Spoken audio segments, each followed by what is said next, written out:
Sunshine hotel में गुड्डू की birthday party चल रही थी। उसने अपने सारे दोस्तों को इनवाइट किया था। होटल में जोर से म्यूजिक बज रहा था और सभी लोग डांस कर रहे थे। 6 दोस्त सोफे पे बैठे थे। वो गन्ने का जूस ऑर्डर करते हैं। उनमें से कुछ दोस्तों ने बिना बर्फ का जूस ऑर्डर किया और कुछ दोस्तों ने बर्फ वाला। वेटर 6 जूस के ग्लास लेके आता है। तो क्या आप इन ग्लासेस को देख के बता सकते हैं कितने दोस्तों ने बर्फ वाला जूस ऑर्डर किया है और कितने लोगों ने बिना बर्फ वाला? अच्छे से सोचिए लॉजिकल आर्मी, और मुझे आपका आंसर कमेंट करके बताएं।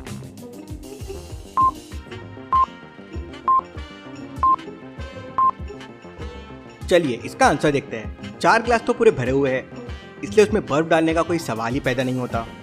लेकिन 2 ग्लास थोड़े खाली है और कटोरी में बर्फ के टुकड़े भी रखे हुए हैं। इसका मतलब 2 लोगों ने बर्फ वाला जूस ऑर्डर किया होगा। वो 2 लोग अपने अपने ग्लास में बर्फ के टुकड़े डालते हैं और सभी दोस्त एक साथ मिलकर गन्ने का जूस पीना शुरू करते हैं। तभी अचानक उनमें से एक दोस्त बेहोश हो जाता है और नीचे गिर जाता है और उसके हाथ से जूस का ग्लास नीचे गिर के टूट जाता है। गुड्डू और उसके सारे दोस्त उसे हिलाने की कोशिश करते हैं, लेकिन उसकी बॉडी से पसीना निकलने लगता है। ये देखकर सभी घबरा जाते हैं और उसे हॉस्पिटल ले जाने के लिए होटल से बाहर लेके आते हैं। इस वक्त होटल के बाहर 3 बाइक खड़ी हुई थी। तो क्या आप बता सकते हैं कि गुड्डू और उसके दोस्त हॉस्पिटल जाने के लिए तीनों में से कौन सी बाइक यूज कर सकते हैं, ए, बी या सी? अच्छे से सोचिए और मुझे आपका आंसर कमेंट करके बताएं।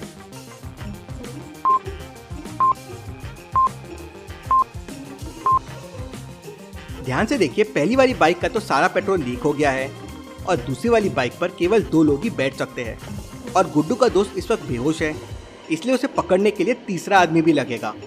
तो वो तीसरी वाली बाइक को यूज करेंगे। गुड्डू और उसका एक दोस्त अपने दोस्त को लेकर हॉस्पिटल पहुंच जाते हैं, जहां डॉक्टर उसे चेक करता है और कहता है कि ये मर चुका है।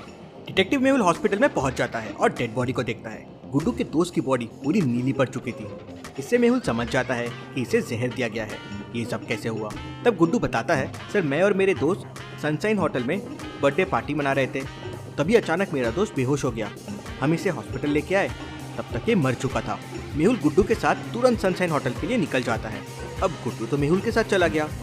तो क्या आप बता सकते हैं उस गाड़ी का क्या होगा जिस पर गुड्डू अपने दोस्त को हॉस्पिटल लेके आया था? आपका आंसर मुझे कमेंट करके बताएं।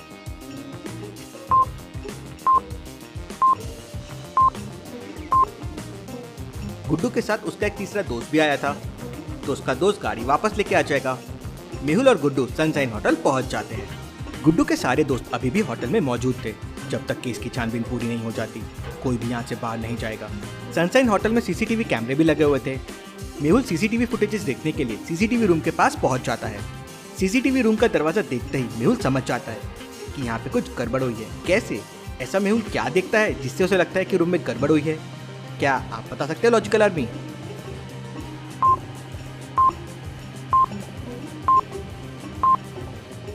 सीसीटीवी रूम के दरवाजे पे ताला लगा हुआ है, लेकिन कमरे के अंदर से रेड कलर का एक लिक्विड गेट के नीचे से बाहर आ रहा है।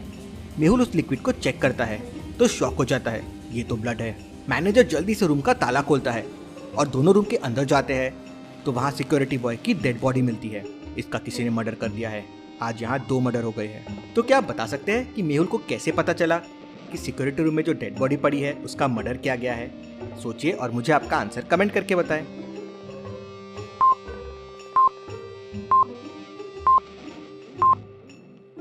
सिक्योरिटी बॉय के लेफ्ट हैंड के कलाई की नस कटी हुई है और उसने चाकू भी उसी हाथ में पकड़ा हुआ है। अब भला ये कैसे संभव है? इसका मतलब किसी ने उसका मर्डर किया और जल्दबाजी में चाकू गलत हाथ में पकड़ा दिया। मेहुल तुरंत सिक्योरिटी रूम के सीसीटीवी फुटेजेस चेक करता है। किसी ने यहाँ के सारे वीडियो डिलीट कर दिए थे। जरूर इस सिक्योरिटी बॉय ने गुड्डू के दोस्त के कातिल को देख लिया होगा, इसलिए उसने इसको भी मार दिया। हो ना हो कातिल कोई अंदर का ही आदमी है। सिक्योरिटी रूम में ताला लगा हुआ था, मतलब जो भी कातिल है उसके पास चाबी है। सिक्योरिटी रूम की चाबी होटल में केवल 4 लोगों के पास रहती है। वो सिक्योरिटी बॉय तो मर चुका है।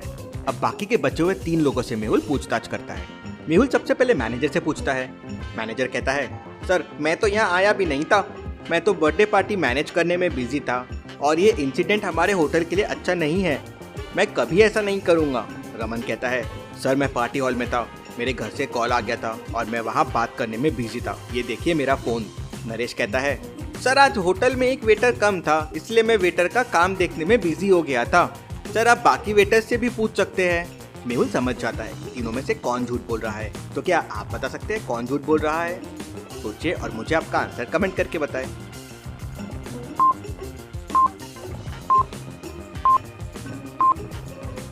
मेहुल को रमन पे डाउट होता है क्योंकि पार्टी हॉल में बहुत तेज म्यूजिक चल रहा था, तो फिर वो मोबाइल पे बात कैसे कर सकता है। और उसकी डायल लिस्ट में बस एक ही नंबर था, मतलब उसने डायल लिस्ट डिलीट की है, लेकिन क्यों? पूछताछ करने पे रमन कहता है कि उसे एक आदमी ने 5,000 रुपए दिए थे और बदले में उसने सिक्योरिटी रूम की चाबी दे दी। इसके सिवा उसे कुछ नहीं पता है। मेहुल पार्टी के सारे लोगों को ध्यान से देखता है तो उसे 3 लोगों पर डाउट होता है और वो उनसे पूछताछ करता है। पहला आदमी कहता है, सर मैं तो यहाँ वेटर हूँ, आज मैंने ब्लेजर पहन रखा है इसलिए मैं थोड़ा अलग लग रहा हूँ। दूसरा आदमी कहता है, सर मैं इसी होटल में काम करता हूँ और जिस समय गुड्डू के दोस्त की डेथ हुई उस समय मैं तो सिक्योरिटी रूम में चेक करने गया था। और तीसरा आदमी कहता है, सर मैं तो उस समय किचन में खाना बना रहा था, आप चाहे तो मैनेजर से पूछ सकते हैं। तीनों की बातें सुनकर मेहुल तुरंत समझ जाता है कि तीनों में कौन झूठ बोल रहा है। तो क्या आप बता सकते हैं कौन झूठ बोल रहा है?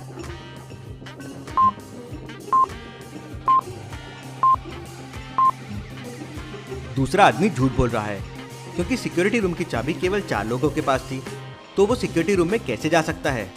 मेहुल उसे पकड़ लेता है। पूछताछ करने पे वो बताता है कि उसे एक आदमी ने कुछ पैसे दिए और सिक्योरिटी रूम के बाहर खड़े होकर पहरा देने के लिए कहा। सिक्योरिटी रूम के अंदर क्या हुआ उसे कुछ नहीं पता है।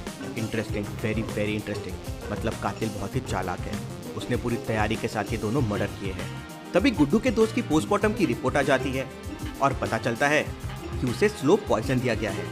इस तरह के जहर से खाने के 4-5 घंटे बाद इंसान की डेथ होती है। तभी वहाँ खड़ा एक वेटर कहता है, लेकिन सर गुड्डू का दोस्त 40 मिनट पहले ही होटल में आया था, मैंने उसे अंदर आते हुए देखा था। इसका मतलब उसे जहर होटल में नहीं बल्कि होटल से बाहर दिया गया है। तभी एक वेटर की चिल्लाने की आवाज़ आती है। मेहुल पीछे पलट के देखता है तो उसे टेबल पे 3 लोग दिखते हैं। तीनों में से एक अनकॉन्शियस हो गया है। क्या आप बता सकते हैं वो कौन है?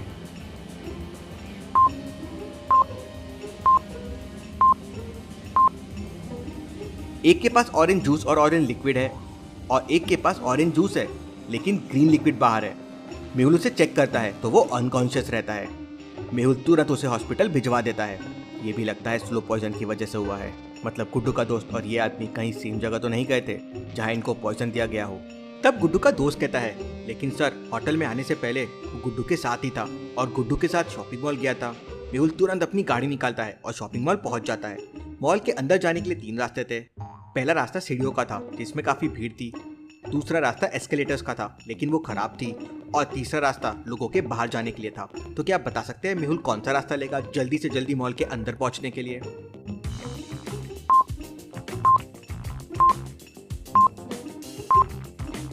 पहले वाले रास्ते पे बहुत भीड़ है और तीसरा वाला रास्ता बाहर आने के लिए है। मेहुल दूसरा रास्ता लेगा। एस्केलेटर्स खराब है लेकिन उन पे वॉक करके भी तो जाया जा सकता है। मेहुल मॉल के अंदर पहुंचकर तुरंत सीसीटीवी फुटेजेस चेक करता है तो दंग रह जाता है। गुड्डू अपने दोस्त को एक चॉकलेट देता है। जरूर पॉइजन इसी चॉकलेट में होगा, लेकिन लॉजिकल आर्मी दूसरे फ्रेंड तक पॉइजन कैसे पहुंचा होगा?